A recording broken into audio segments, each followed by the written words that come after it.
नमस्कार। एक बार फिर से मैं आप सभी के सामने उपस्थित हूँ एक बहुत ही महत्वपूर्ण टॉपिक के साथ। बहुत टाइम से आप पूजा खेड़कर से रिलेटेड न्यूज़ सुन रहे थे।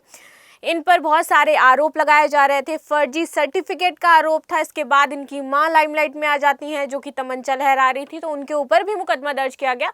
अब फाइनली यूपीएससी ने इनकी सारी सर्टिफिकेट जांच करी जो कि फर्जी पाई गई है। यहाँ तक कि इनका नाम, इनकी माता का नाम, इनसे रिलेटेड जितने भी डॉक्यूमेंट बनाए गए थे वो सारे ही फर्जी थे।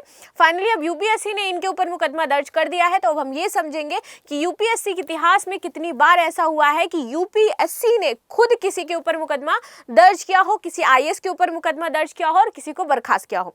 अब ये होगा कि इनको इनकी जॉब से फाइनली निकाल दिया जाएगा और अब ये किसी भी गवर्नमेंट जॉब के लिए एलिजिबल नहीं रह जाएंगी। ठीक है, यानी कि ना ही ये अब किसी सरकारी, चाहे वो छोटी जॉब हो, बड़ी जॉब हो, कोई भी जॉब हो, ये नहीं कर सकती हैं उसके लिए अप्लाई। साथ ही साथ ये देश में यदि ये चाहती है कि मेरा करियर इसमें खराब हो गया तो अब मैं चलो चुनाव लड़ लेती हूँ, तो उसके लिए भी एलिजिबल नहीं है। यानी किसी भी सरकारी एक्टिविटी के लिए अब ये एलिजिबल नहीं रह जाएंगी। ठीक है, तो ये एक बहुत ही सही डिसीजन लिया है गवर्नमेंट ने, क्योंकि बहुत सारे लोग यूपीएससी स्कैम को लेकर के कह रहे थे, यूपीएससी में भी घोटाला होता है, इस बात को कह रहे थे। फाइनली यूपीएससी ने इसका जवाब देते हुए इन पर एफआईआर दर्ज कर दी है। तो चलिए अब समझ लेते हैं कि किसके तहत एफआईआर दर्ज की गई है, क्या इसमें प्रावधान है और क्या यूपीएससी ने स्पेशली कहा है और किन चीजों को लेकर के यूपीएससी ने इन पर एफआईआर दर्ज करी है। शुरू कर लेते हैं आज की क्लास। मेरा नाम है प्राची मिश्रा और संस्कृति आईएएस के इस प्लेटफॉर्म पर आप सभी का स्वागत है। चलिए देखते हैं आज की न्यूज क्या है। क्या जाएगी आईएएस पूजा खेड़कर की अफसरी, यूपीएससी ने दर्ज कराई एफआईआर। ठीक है, उम्मीदवार रद्द करने को दिया नोटिस। तो अब इनकी जो उम्मीदवारता है, ये जो उम्मीदवार थी, ये नोटिस दे दिया गया है इनको रद्द करने के लिए। प्लस इनसे जवाब मांगा गया है कि हम आपकी उम्मीदवारिता को रद्द क्यों ना करें। ठीक है, तो संघ लोक सेवा आयोग यूपीएससी ने पूजा खेड़कर के खिलाफ एफआईआर दर्ज कर दी है। इसके अलावा सिविल सेवा परीक्षा 2022 से उनकी उम्मीदवारिता रद्द करने और भविष्य की परीक्षाओं से उन्हें रोकने के लिए कारण बताओ नोटिस जारी किया है कि आप कारण बताइए कि भविष्य में जो परीक्षाएं हैं और जो आपने यूपीएससी की परीक्षा दी थी, इसमें हम आपकी उम्मीदवारिता रद्द क्यों ना करें। आगे देख लेते हैं इनसे जुड़ा मामला क्या था। बहुत सारे आप लोग थे जो जानते होंगे कि मामला क्या था, और साथ ही साथ अब मैं आपके व्यूज जानना चाहती हूँ, क्योंकि कई बार क्या होता है कि बच्चे डिमोटिवेट हो जाते हैं कि अच्छा यूपीएससी में भी स्कैम हो रहा है। यानी कि हम इतनी मेहनत कर रहे हैं, 14-14 घंटे हम पढ़ाई कर रहे हैं, फैमिली से नहीं मिलते हैं हम साल भर, और हमारी मेहनत कोई पैसों में खरीद ले रहा है, पैसों में उसको जॉब मिल जा रही है, पैसों में वो सर्टिफिकेट बनवाता है और वो आईएएस बन जाता है। ठीक है, तो यहाँ पर ये जो चीज़ें थी बच्चों के मन में, ये जो बैठ गया था कि बताइए यूपीएससी में भी ये चीज़ें हो रही है। जो लोग 5-5 बार इंटरव्यू दे करके बैठे हैं, जब मैंने उनसे मुलाकात करी, मेरी उनसे बात हुई, तो वो भी ये कह रहे थे कि बताइए हमारी ये मेहनत, हम सेलेक्ट नहीं हो पा रहे हैं और कोई आजकल सिर्फ पैसों में इन चीज़ों को खरीद ले रहा है। ठीक है, तो ये वाली जो चीज़ें, एक माहौल क्रिएट हो रहा था यूपीएससी को लेकर के, लोग सोच रहे थे, और फाइनली अब इस पर थोड़ी सी लगाम लगेगी और यहाँ पर ये जो एक्शन लिया गया है ये बहुत सही लिया गया है। बाकी आपकी क्या राय है कि क्या पूजा खेड़कर को इसके अलावा कोई और नोटिस जारी करवाना चाहिए था यूपीएससी के द्वारा, या फिर और भी ज़्यादा कोई कड़ी कार्रवाई की जानी चाहिए थी? आपकी इस पर क्या राय है मुझे ज़रूर बताइएगा, और आपका यूपीएससी में अभी भरोसा है या नहीं है ये भी मैं जानना चाहूँगी।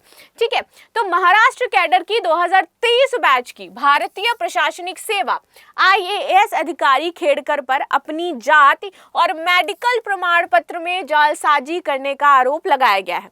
34 वर्षीय आईएएस अधिकारी ने कथित तौर पर अलग अलग कार्यालय, स्टाफ और क्वार्टर की मांग को लेकर के सुर्खियां बटोरी थी, जिसकी वह एज अ प्रोबेशनल पीरियड के दौरान वह हकदार नहीं थी, और ये मांग कर रही थी कि मुझे एक घर चाहिए, एक अच्छा सा रूम चाहिए, मुझे क्वार्टर चाहिए, साथ ही साथ मुझे नौकर भी चाहिए, और अपनी ये ऑडी गाड़ी लेकर के टहल रही थी, जिसका इन्होंने रजिस्ट्रेशन भी प्राइवेट कंपनी से करवा रखा था, सरकारी गाड़ी नहीं थी।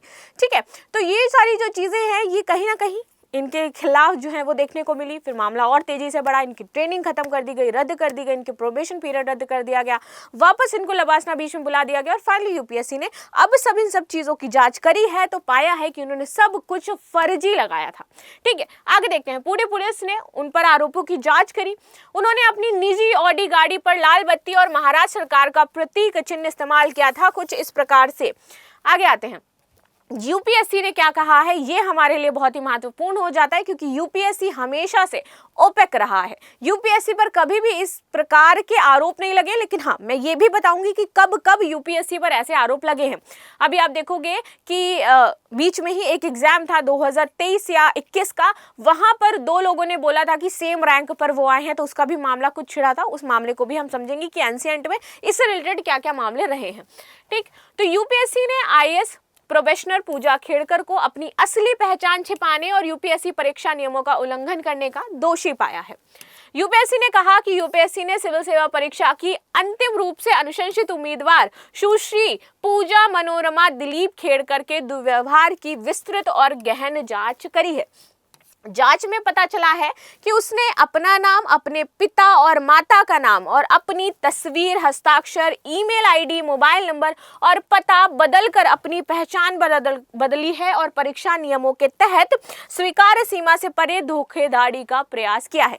ठीक है, देखिए इन्होंने क्या चेंज किया। एक कोई फोटो चेंज करता है, मान लीजिए, ठीक है, फोटो तो उनकी वही रहेगी जो उनकी है, लेकिन एक कोई अपना देखो सिग्नेचर चेंज कर देता है, कोई अपने पिता का नाम तक चेंज कर देता है, माता का नाम इन्होंने चेंज कर दिया, इन्होंने ईमेल आईडी, एड्रेस, एवरीथिंग इन्होंने चेंज कर दिया और एक ये नई इंसान बनकर के सामने आ गई। ठीक है, तो सब कुछ इन्होंने चेंज किया है, मोबाइल नंबर, पता, एवरीथिंग, और हर एक चीज इनकी फर्जी थी। बट क्वेश्चन यहाँ पर ये उठता है कि कैसे इतने बड़े कमीशन को ये नहीं पता चला कि ये जो सर्टिफिकेट लगा रही है वो नकली है।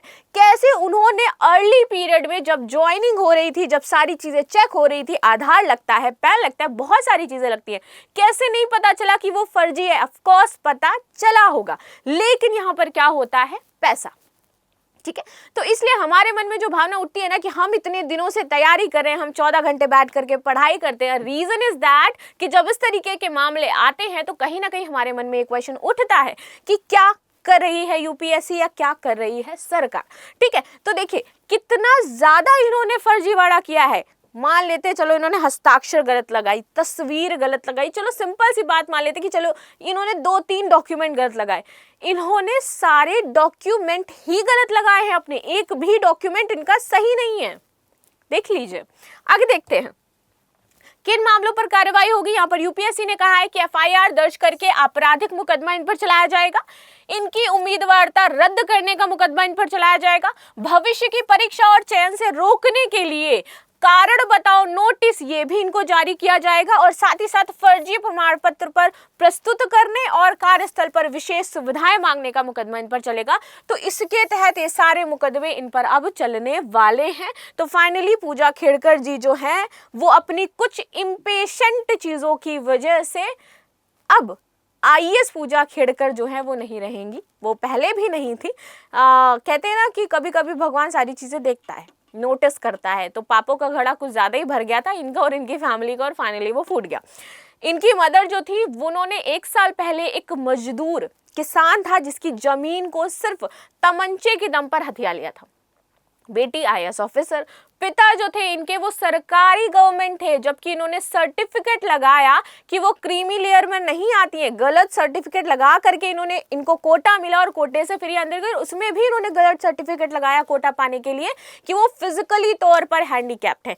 2 कोटे लगाए इन्होंने आईएएस की जॉब पाने के लिए। अब इन्होंने एग्जाम दिया या नहीं दिया ये भी अब पता करना बाकी रह गया है भाई। चलिए आगे आ जाते हैं। अन्य आरोप क्या है? एक और बड़ा आरोप यूपीएससी को सौंपे गए विकलांगता प्रमाण पत्र से जुड़ा है। जैसे मैंने बताया, इन्होंने बताया कि ये दृष्टिहीन और मानसिक रूप से विकलांग है, बट मुझे ये लाइन अभी भी नहीं समझ में आई कि कितना % ये विकलांग है, और अगर मानसिक रूप से कोई व्यक्ति विकलांग है तो उसको कैसे आईएएस की जिम्मेदारी सौंपी जा सकती है। यानी कि वो जब ऐसा कोई माहौल आएगा जहां पर बहुत ज्यादा पैनिक सिचुएशन होगी, वो कैसे डिसीजन मेकिंग करेंगे और उनकी डिसीजन मेकिंग पावर कैसी रहने वाली है। ठीक है, लेकिन उन्होंने कई मौके थे जहां पर मेडिकल टेस्ट करवाना था, लगभग 6 बार उन्होंने जाने से मना कर दिया, हम नहीं जाएंगे। यहां तक कि विशेष रूप से सक्षम यूपीएससी उम्मीदवारों को भी जो प्रतिष्ठित परीक्षा पास करते हैं मेडिकल टेस्ट से गुजरना पड़ता है, जबकि ये तो फिजिकली हैंडीकैप्ड बताई जा रही थी। Physically handicapped in the sense कि मतलब इनकी आंखें खराब थी, मानसिक तौर पर ये विचरती थी, फिर भी ये इन्होंने जांच नहीं करवाई, फिर भी ये गई नहीं। चलिए, इसके बाद इन्होंने एमआरआई रिपोर्ट प्रस्तुत की जिसे पहले खारिज किया गया। ये पहले कर दिया जाता है खारिज, लेकिन जब पैसा दिया जाता है तो इसको स्वीकार कर लिया जाता है। नौकरी के आवेदन में उनका दावा है कि वह अन्य पिछड़ा वर्ग यानी ओबीसी के गैर क्रीमी लेयर से संबंधित हैं जो उनके चयन में योगदान देगा। जांच के बाद पता चला है कि इनके पिता जो हैं वो सेना निवृत्त प्रशासनिक अधिकारी हैं जिन्होंने 2024 का लोकसभा चुनाव लड़ा था, समझ गए, और उनके पास 40 करोड़ की संपत्ति है और ये ओबीसी में आती है। आगे देख लेते हैं। ओबीसी गैर क्रीमी लेयर श्रेणी के तहत कोटा के लिए वार्षिक आय की सीमा 8 लाख रुपए होनी चाहिए और इनकी तो संपत्ति 40 करोड़ की है। आगे बात करते हैं सिविल सेवा 2022 के प्रावधान क्या कहते हैं जिसके तहत यहाँ पर इन्होंने उल्लंघन किया है और मुकदमा चलाया।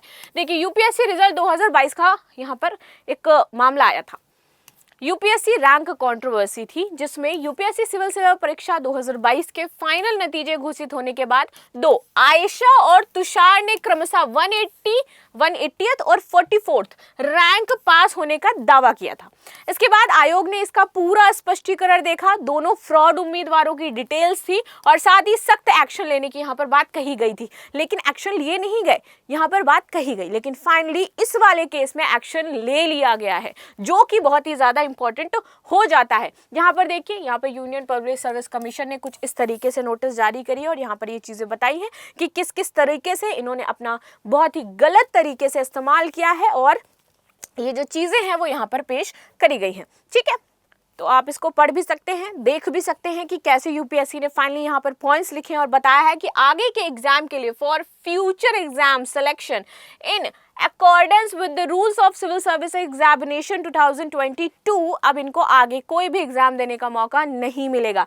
तो आप सभी मुझे बताइए इस डिसीजन से आप कितने खुश हैं, आपकी क्या इस पर राय है, क्या आप इस पर कहना चाहते हैं। फाइनली एक्शन ले लिया गया है और ये मुझे तो बहुत ही सही लग रहा है। भाग्य आपकी क्या राय है मुझे जरूर बताइएगा। मिलते हैं नेक्स्ट क्लास में कुछ अन्य महत्वपूर्ण मुद्दों के साथ, तब तक के लिए आप सभी से अलविदा।